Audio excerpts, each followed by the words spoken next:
hello, and welcome to season 2 of the Sister-Cousins Candid Conversation podcast.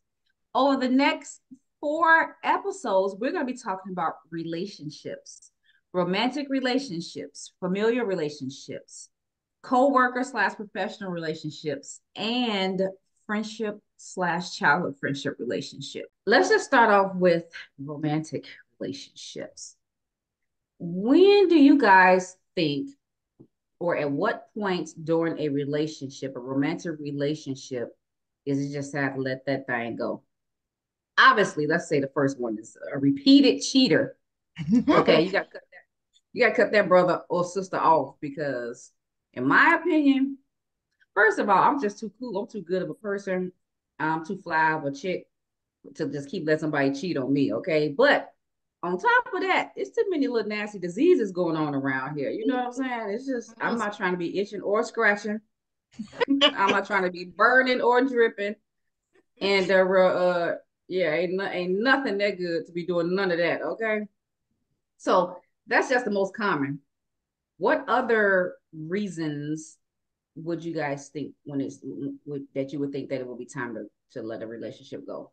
I have to say, when the communication dies, Ooh. like even if it's rough communication, okay, it got to be a two-way street. It got to be some talking going, some conversing, even if it's arguing. Not that arguing is a good thing, but there has to be something. Somebody has to be able to get it out. The minute a person goes like silent, that's a problem. You like Beyonce going mute? It's absolutely something going on. When you just decide you giving up talking to that person or explaining yourself or asking questions, you probably done. You're very like. Well, let me ask you a question. Follow up on that. What if the person never had good communication skills to begin with? That's a thing.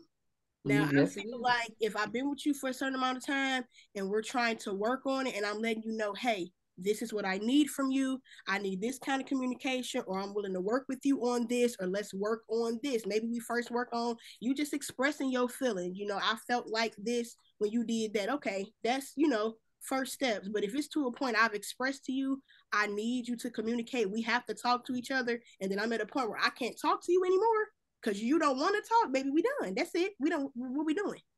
I also feel like that's kind of a red flag. So for me, if the communication is not good in the beginning, that's a big red flag for me not even to move forward with that. Because if we're in a dating stage and you can't give me what I need, what makes me think when we get into a relationship you're gonna be able to give me what I need? So Okay. one of my things is I think that especially women in general, when we're in love or we really want to be with somebody, we overlook all them red flags and they can be blazing, but we think we're gonna come in there and we're gonna change them and we're gonna help them get to where they need to be. And honey, if he ain't got it before, he ain't gonna have it in the marriage. And if anything, it's gonna get worse. And now that you linked up with him, it's gonna be worse in the relationship. So I don't, to me, that is a huge red flag. If you can't communicate with me in the beginning, I should have no expectation that that's gonna change. If you can't do it for me now, what makes me think you're gonna do it for me in a relationship? Don't do it. I mean, I don't disagree. Um, I'm just gonna use my own personal marriage. My husband does not like conflict at all. Okay, he don't like it.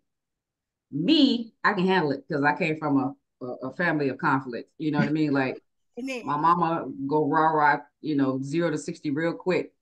My husband grew up and he has never heard his parents have an argument. I'm like, so your mom ain't never called your daddy no MF. He never, she ain't never told him to kiss her. Like you ain't never heard nothing. To me, I thought that was beautiful at first until I realized that my husband is not the best when it comes to conflict, right? And conflict can be healthy and it can be unhealthy. It just depends on the two people and how you deal with that. It's nothing wrong with conflict if you know how to deal with it. However, over the years, I have had to learn my husband's communication style. I have to decide if there's something I need to talk to him about. I have to make sure that his day at work wasn't rough. It ain't as soon as he walked in the door, we need to talk, wait, and he give him a minute. He took his bath shower, what I'm saying, put a little lotion on and, watching TV. And then, maybe something come up, hey, I need to talk to you about something. Then when you put that TV on mute, it's like, dang, I wasn't really expecting you right now. But okay, so you put the TV on mute. So I have had to learn how to the best time, the best way to communicate with him, because it's almost as if you're not in agreement, then it's a problem. And I have to explain, it doesn't have to be a problem. We could agree to disagree. And if we disagree, we agree that we're going to do this. If you say left, I say right. We have to figure out how we going to meet in the middle. And so I had, it took a long time. Like, I'm super frustrated. Like, we can talk about it. I'm cool if you are high and you're high in your feelings. I'd rather have that than zero communication, because how else are you going to know? It's like, you may think that whatever you're doing is the bomb, and I might be like, oh God, I just wish, you know what I mean? Or for example, if I say, I need a new pair of red high heels. My husband is a sweet guy. He might go online and buy me some black high heel shoes and then present them and all pretty. And I'm like, what's this? You said you needed some heel. No, I said I needed red heels. Right. His feelings hurt if I don't like, oh my gosh, thank you. Okay, what I said? I said red heels, player. Red. I need you to love me how I need to be loved, not how you want to love me and not how you think I should be loved. If I'm telling you I want red and you buy black, it's cool to have black, but I got 50-11 blacks. I needed red. So I'm gonna need you to package this back up, send it back to wherever you got it from, and go get me red. But for him, it's almost like a slap in the face. So I have to learn how to adjust, because it's easier. I've witnessed healthy discussions. I've witnessed unhealthy discussions.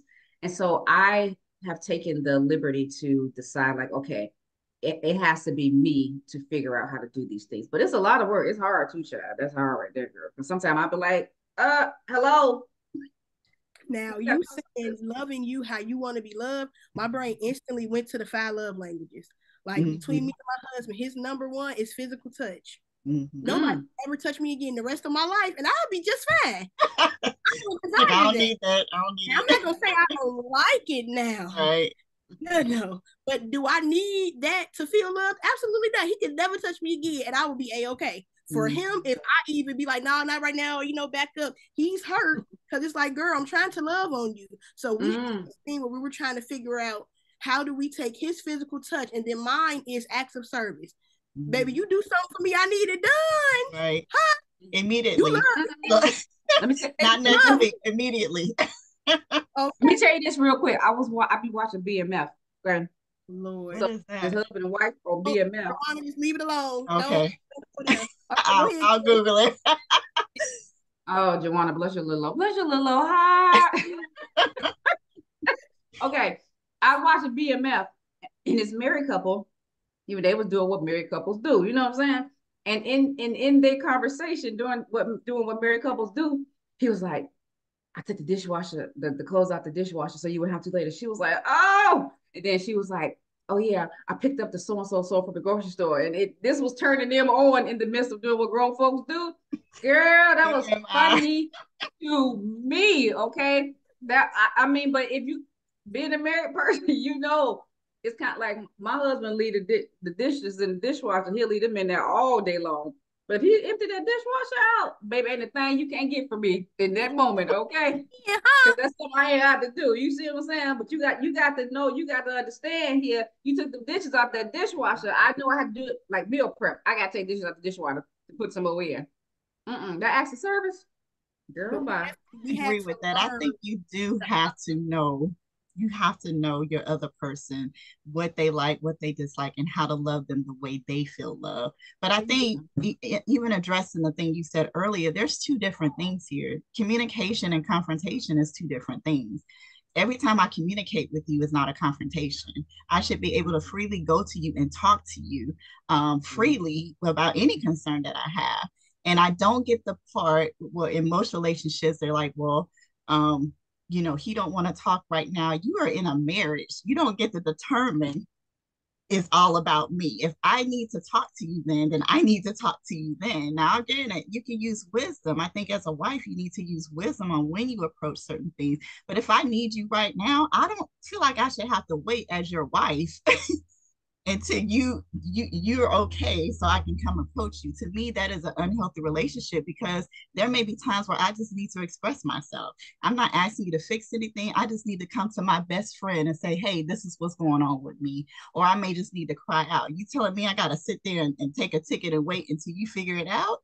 I don't agree with that. Now that's different. That's different than when I'm coming to him and saying, uh, you did this wrong. This is a problem. Me expressing myself or saying, sometimes you just gotta lay on that husband's chest and cry a little bit. That's different. Mm-hmm. But if I'm about to rip you to shreds, I'm gonna pick the best time that I think that I can rip you to shreds, where it ain't gonna be no, you know what I'm saying? We ain't gonna be Mike Tyson and Holyfield, you know what I'm saying? Mm-hmm. So I agree with you. As a wife, I think you should, when it's something that you need an outlet, that's different. But when I'm getting ready to get in there, but I'm like, okay, I'm gonna be cool right now. He just got off work. He called me during the day and said his boss told him this, that, third, or fourth. He got into it with a coworker. That's different. What are you gonna say, Stan? Now, you know what I had to come to? I have a husband that's a man of few words. If it's me and him and it's something he want to talk about, he talk. But when it comes to feelings, he's not big on verbalizing that. So if I come to him and I'm, he gonna sit there, he ain't gonna have a word to say. It's not because he's not listening. It's not because he's not thinking. He's just not one of those people that just has that answer. Because see, me, myself, I done sat on it for about 8 days straight. I've dreamt about it.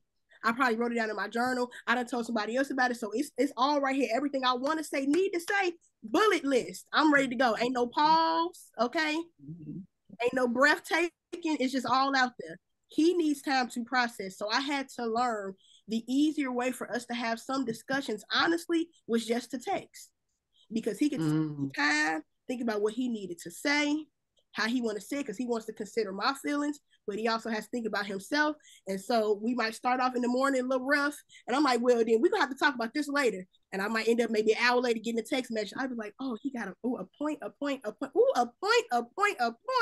Now I gotta sit on that and think and ponder, how do I include him? Not, it can't just be, well, I have this issue, this is what it is, and you're gonna hear what I gotta say. I mean, sometimes, but for the most part, we've really been working on trying to have the balance. If I have something to say, I have to keep in mind he probably also has about 17 things to say as well about the same issue. And I gotta let that man get it out. And if getting it out and the message is gonna make me come home and sop you up like a biscuit later, then all be it. I'll take it. She's like, all is good. I don't know. I'm still gonna stop you up with a biscuit. Right. I think that as a wife, as a woman in general, we always, in my professional opinion, always have more to say than a man does. Like most of them are men of very few words. But I think that's also about understanding your wife or the partner, whoever you're with too, is knowing that about them. Knowing what their personality is, knowing that, hey, when she's had a bad day, she's going to want to vent. And even though I don't understand that, I still love her. So I'm going to sit there and listen to that.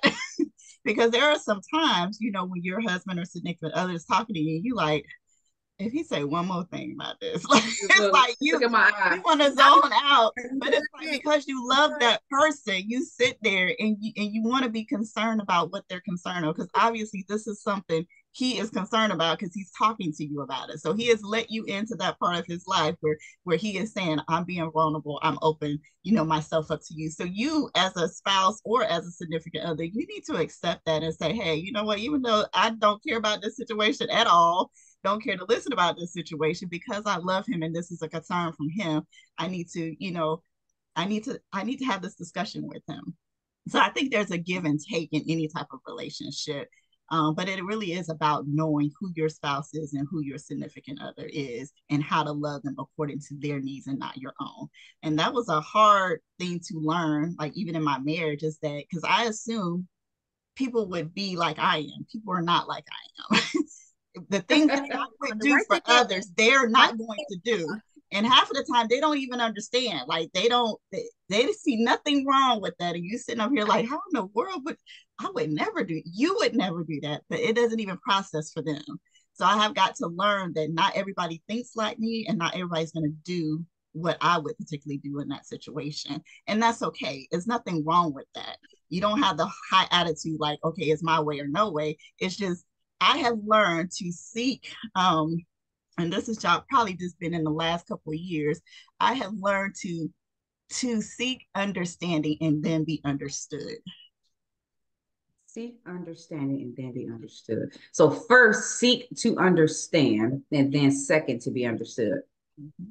Because it's usually the other way around, right? You want to be understood, right. And then after the fact, okay, well, I need to say what I need to say. I get it. That makes sense. Yeah. Well, on that note, peace and hair grease. Love y'all.